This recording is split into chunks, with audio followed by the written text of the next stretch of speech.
Beatdown Fists of Vengeance is a chuny, gangsta, beat-em-up street fashion simulator developed by my friends at Kavia and published by Capcom for the PS2 and, unsurprisingly, the Xbox in 2005.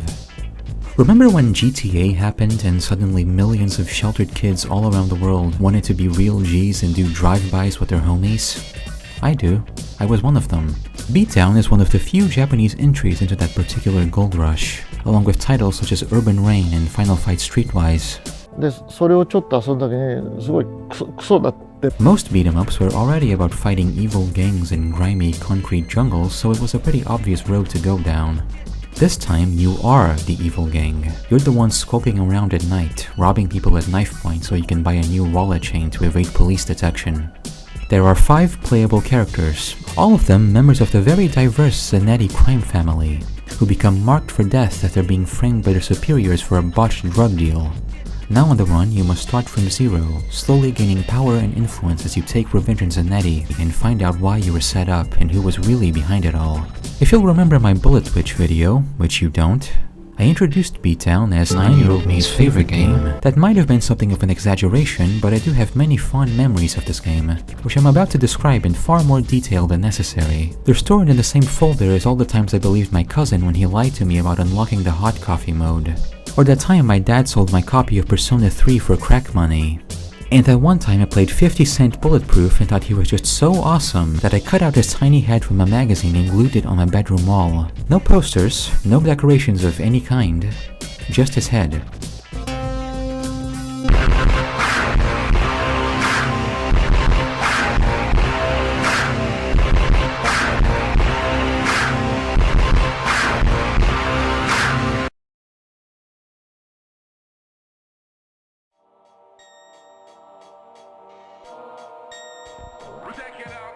Beatdown's characters all possess their own fighting styles and, more interestingly, their own storylines.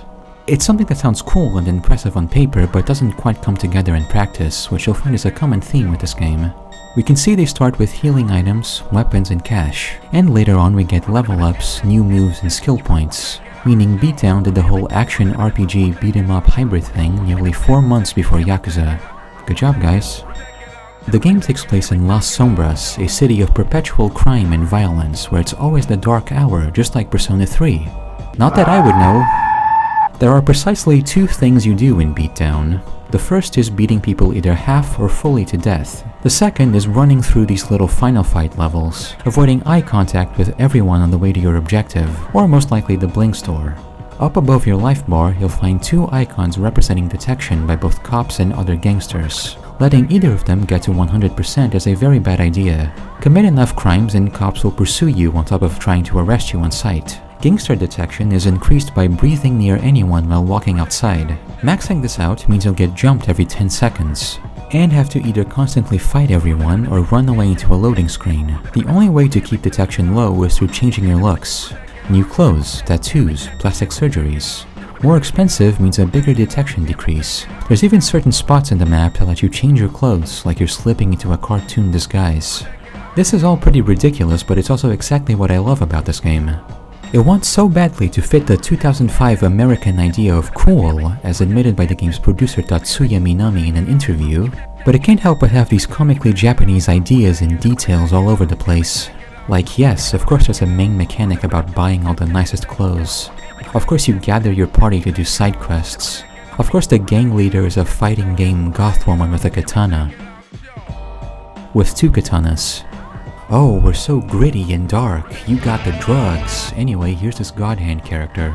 The evil ripped surgeon boss is gonna throw scalpels at you.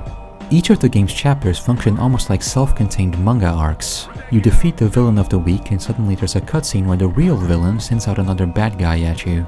And please don't get me wrong, I'm not saying the game fails at what it tries to do or that it should have been made some other way. Not only is this tonal disparity extremely charming and actually beneficial for the game, I would also say Beatdown does succeed at being a scary crime game as Kavia intended. As a kid, it absolutely worked on me. It made me feel the same way as any GTA, or Bully, or The Warriors, or the aforementioned Curtis Jackson simulator. I knew my parents would be concerned if they saw me robbing and stabbing all these computer people. It felt cruel and real in a way where one could easily picture a hysterical boomer TV report in the game. The main characters all have goofy anime writing, but are also amoral criminals who murder indiscriminately and sell dope on the sidewalk. That last detail being particularly edgy by Japanese standards. You can do tons of backflips and fancy Tekken moves, but you can also break a pipe over someone's skull, and beat them until they beg for their life by giving you $50. There's plenty of genuine grit to this game, especially if you're an impressionable baby like I was. Of course, looking back on it now, the reason I liked crime games or violent stuff in general was not because I literally wanted to commit crimes IFL, but because I saw a certain radical individuality in them. Games where you could go anywhere and do anything, no matter how weird or violent. You're an outsider imposing yourself on the world. I could just drive around San Andreas and buy every house on the map and break the game with cheat codes. B-Town fulfilled this specific fantasy, while also having all the stylish over-the-top Japanese stuff I'd already come to love. According to Minami, a lot of care was taken in faithfully replicating American urban crime aesthetics, and I think it shows. In fact, I'd say B-Town might even understand what's appealing about crime games far better than its Western peers, despite the superficial silliness. Oh wait, I forgot something. There you go. Combat in Beatdown is split between group fights and one-on-one fights. Group fights happen against cops or gangsters in the overworld, and happen much more often the higher your detection gets. They're not very hard at all thanks to your classic beat-em-up health-reducing super moves. Still, you can get overwhelmed sometimes, which is why it's good to form a party with guys you've recruited. Early on, you get arrested and thrown in jail. You break out after fighting Wendell, who reminds me very much of the psychopaths in Dead Rising. I'm the warden around here, and I don't stand for that kind of shit! It's all your fault! You and your jailbreaks! That's why I get no respect! I am a victim of circumstance, and it's your fault! He gives you the Blacklist, which is a kind of evil phone book showing you the profile of every freak in town, including their location, stats, and skills. Basically, every story mission requires you to look through the Blacklist and track down whoever beat down wants you to beat up. You could say this is repetitive, but I'd say it's just a game playing to its strengths. One-on-one fights are for Blacklist members and bosses. That flame below your life bar is called the Pride Gauge. If you grab the enemy after depleting their Pride Gauge, you'll be given several options to decide their fate with. Recruit obviously just bullies them into joining your gang, where they'll follow your lead and fight with you. You can even play as them if your main character gets knocked out during a one-on-one fight. The Rob option makes you rob them. Hand over your money. Hand over your wallet. Give me some money. Su dinero. All of it. Why don't you empty your pockets? Enemies also have a random chance of handing their cash over to you if their health or pride gets low enough. The Interrogate option either gives you useless gameplay hints or unlocks new items at clothing stores. This is really funny to me. Here I am cracking some guy's skull only for him to go, "No dude, wait, I'll tell you everything. Phase 12 has been unlocked in the plastic surgery menu." And my character is somehow satisfied with this. The beatdown option makes you straight up murder them. There's a couple different animations for it. Bare-handed, blunt weapon, bladed, firearms. Some of these could easily pass for manhunt executions. That's another evil crime game detail I like. Once you return to the overworld after killing someone, a scary guitar riff plays accompanied by the sound of a woman screaming. Any nearby characters will play a shocked animation, and your police detection gauge will begin automatically going up to 100 unless you quickly leave the area. The characters you recruit sometimes have skills which can lead to special events happening. Pickpockets have a robbery minigame you can do. Martial artists can teach you new moves for a fee. Car thieves can steal cars and turn them into fast travel points. Also, yes, this game's localization is less than ideal. There's a lot of typos everywhere, some lines are downright illegible, and a lot of dialogue just makes zero sense. What's up? I ain't your brother. I do not comprehend. A good example of this is in your criminal level screen, where the game ranks you based on 3 criteria. Leadership for recruiting people and roaming in packs, and cash flow for making and spending money. Makes sense so far, but then you have charisma. Apparently it measures your ambition and thirst for power, but what it actually does is serve as your psychometer. Charisma goes up the more you fight and murder people. I have no idea why this is worded so strangely, but I stopped questioning Kavia once they made me wait half an hour for a Drakengard weapon to spawn. Your ranks affect quite a lot, from adding characters to the map, to unlocking special items and party members on the second run, to giving you entirely different endings based on what bars you leveled up. Though I can't talk about the ending without actually introducing the characters first, can I? You're one of us now. Welcome to the family.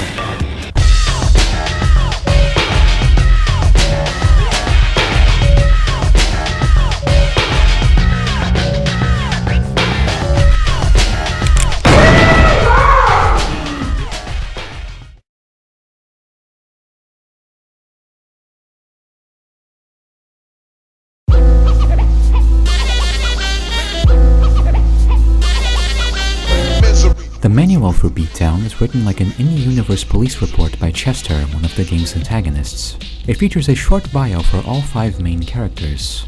Let's start with Raven. Damn that Eugene. Backstabbing motherfucker. He's probably the first thing you'll see if you look this game up. He's on the cover, on the back, the first pick on the select screen. This is as protagonist coded as it gets. He must be a really big deal, right? Well, what if I told you that Raven actually has the least plot relevance out of the entire cast? He doesn't even have unique dialogue or cutscenes like the others. His bio says that he loves fighting and was recruited by Zanetti because he's really good at punching people.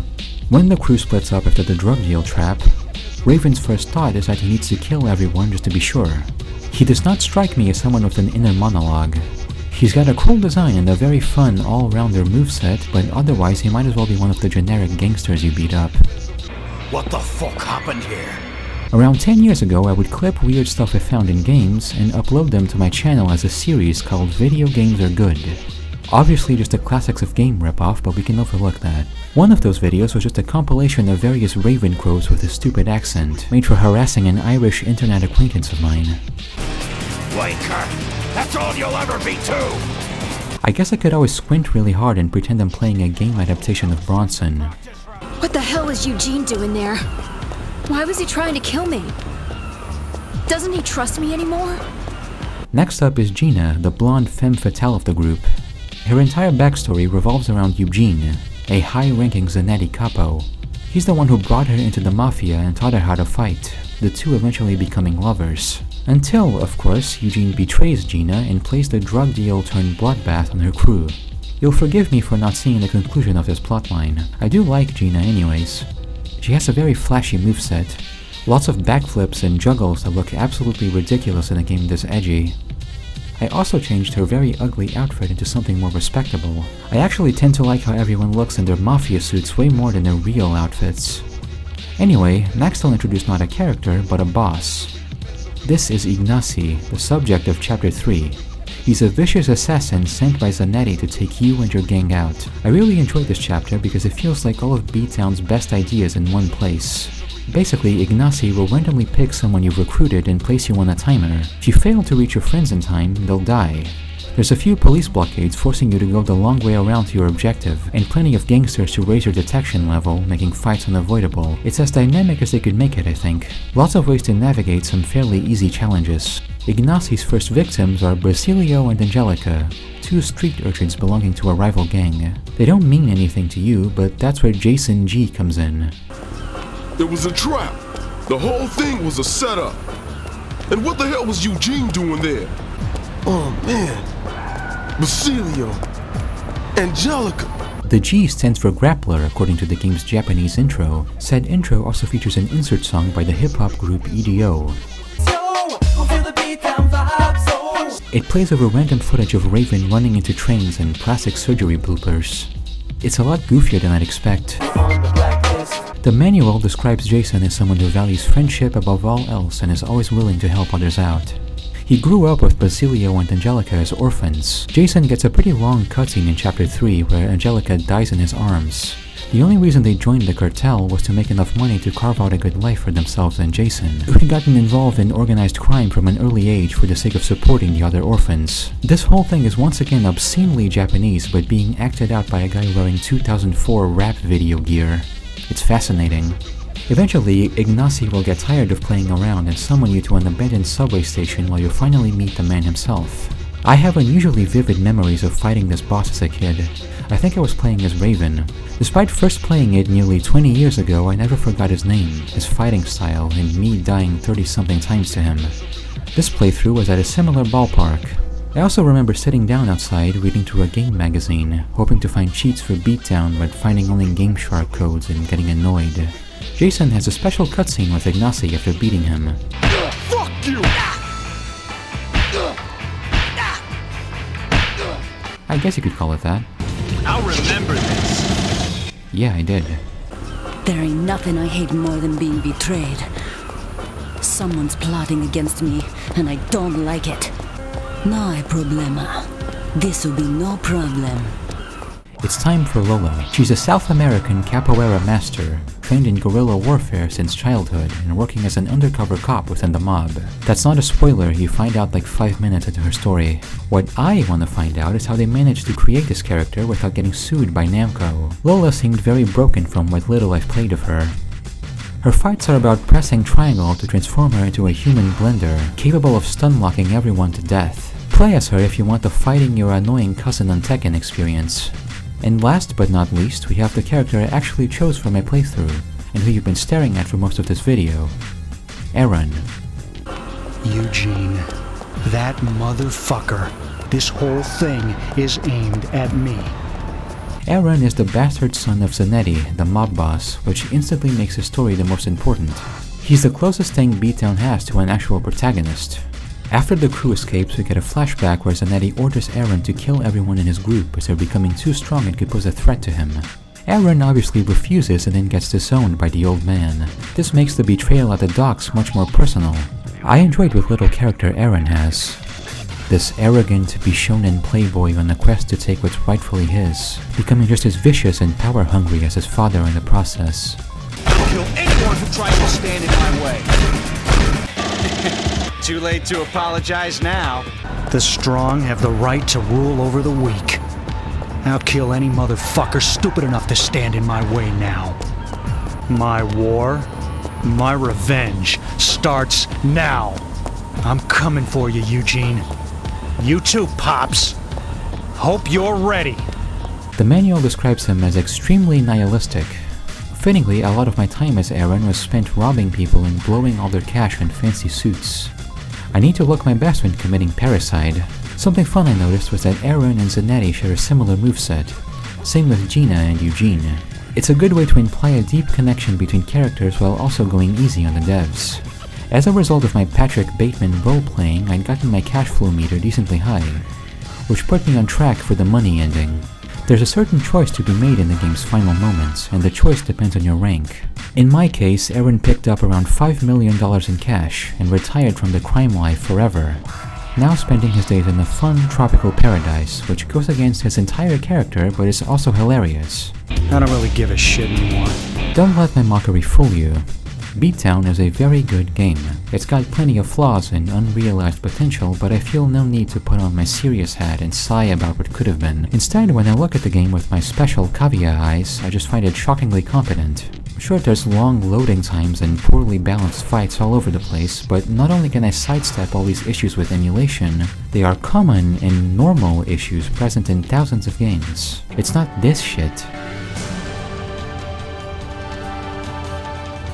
There's genuinely impressive work all around. Sure, there's about 10 areas in the game, but they're all filled with dozens of quests, random events, and recruitable characters that change constantly.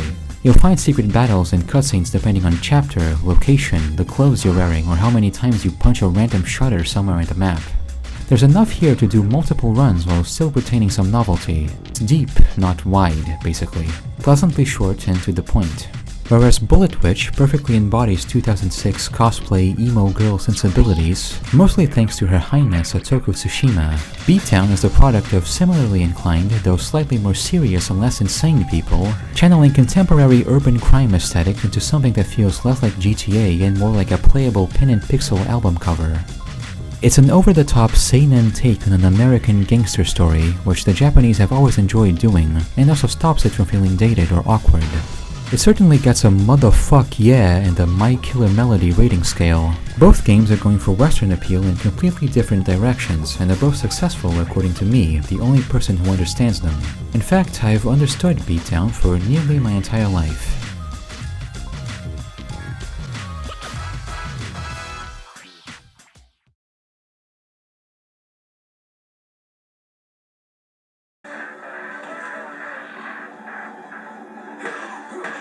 What you're looking at here is my phone mounted on a shitty tripod on top of 3 cardboard boxes. I'm playing Beatdown on my extremely dusty PlayStation 2 I got in 2014.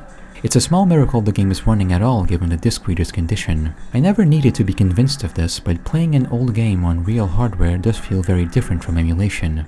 It can at times seem obvious to just widescreen and upscale everything forever, but doing so ignores developer intent, and some valuable context as to why the game feels and looks the way it does. Take these streetlights for example. In the CRT footage, they come off as harsh, blurry spheres of light in the distance. This was the intended effect. Now here in the emulator footage, it's more like an awkwardly flickering sprite on top of a lamppost model. You get a clear look at what it is, but not what it's supposed to be. It's like the difference between watching a gory horror movie and just going on LiveLeak. I don't know.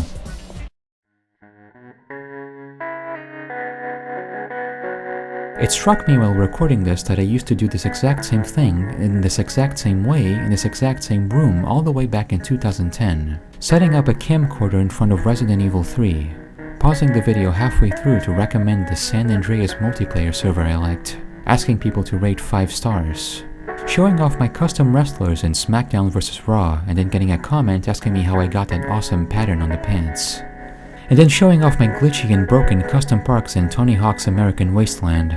Speaking of which, I also uncovered my ancient memory cards, dated about 10 to 15 years ago. Here you can see the Shadow Bullet, my character for American Wasteland I made when I was 11. The second memory card is slightly less old, from around a decade ago. By this point I'd gotten into things like SMT, Drakengard, and Killer 7, which made revisiting the console worthwhile. Before I'd gotten a proper bedroom, I'd just sleep in the living room. I have lots of memories of turning my PC off late at night and playing a game for an hour or two, with the volume turned way down and then falling asleep to the TV background noise. At this point we ran out of money for the internet bill, so throughout 2015 and 2016 I'd spend months offline with nothing to do and surrounded by my hideous family. I head over to my cousin's house to steal his computer and torrent JoJo Part 4 episodes and copy old Drakengard weapon guides with the ASCII maps and everything. I was prescribed Zoloft around this time, and my mother would cut the pills in half with a knife out of some fear they would negatively affect me.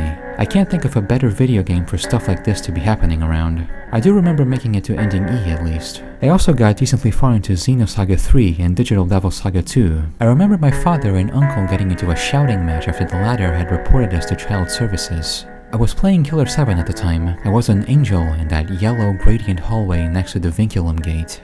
Someone had called the cops on us in some performative display of fear. It's pretty difficult to be appreciative or curious about video games when your life is nothing but filth. I'd be bumbling through Portal 2's campaign while thinking about all the people my age who are already learning to drive and getting jobs and having relationships while I'm still here, playing games and sometimes pointing cameras at them. The passage of time was and still is very hard on me. New Year's Eve 2014 made me so upset I wrote something incoherent on my Tumblr vent blog and went to bed. I couldn't sleep, so I spent the early morning playing Shadow of the Colossus before sadly getting on my computer and writing one of many pieces of speculative fiction about what'll happen to me in the future. Most of them had me in various Yozo Oba situations. I think I made it to Phaedra before giving up. A few months earlier, I was trying out Harvest Moon: A Wonderful Life, and the game's opening had a profound emotional effect on me. I'm not sure I can describe this properly, but I become incredibly depressed when faced with idealized depictions of innocence, or friendship, or general niceness and happy living. The contrast between the ideal world and my reality is crushing. Maybe I'm just bad at escapism. This is all a fancy way of saying the Teletubbies made me cry as a toddler. Harvest Moon also made me cry unexpectedly. I just saw my character running around in the early morning with his dog and cow, and next thing I know I'm staring at my crying reflection in the CRT with the console turned off.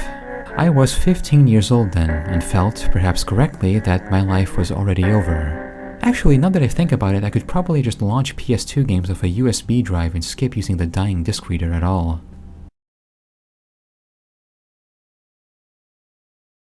I first saw Beatdown at a school friend's house when I was around 9 years old. I'm not sure if we were actual friends, and this was the only time I ever did something like this, but I do remember him being very nice. We both shared a first name, and we both liked games. I think he might have borrowed a bootleg copy of Resident Evil 4 from me. I think I visited him twice. We were both seen as quiet, sensitive kids, though he got a way better deal out of that than I did. Our second grade cool teacher once kissed him on the lips in front of the entire class as a kind of joke because we were playing spin the bottle during recess. My school memories are a rapidly fading fever dream. I remember him crying while having an asthma attack. One day I brought a copy of Sonic Riders Zero Gravity to class and proudly displayed it to my third grade teacher. I don't remember why. Another kid, whom no one liked, brought his copy of Bad Boys Miami Takedown and boasted about how it was original, i.e. not a bootleg. Back at the friend's house, he was playing as Jason G outside of the Hull, the dive bar that serves as your base of operations throughout the game. I guess I must have said the game looked cool or expressed some desire to buy it, because he then replied with something like, "Well, we always want the stuff we don't have," which is a weirdly profound thing for a 9-year-old to say. I think we also played Tekken 5. I vaguely remember seeing Marduk in the treasure cave stage. We played Yu-Gi-Oh! On the steps leading to his house, and then went to another kid's house where we played Freakstyle on the suburbs level. I crashed the bike, sending Mike Metzger's broken, mangled body to the ground, and that mystery kid went, "Ooh, dude, he tore his back up," as if he just seen the craziest shit ever. Maybe he was sheltered.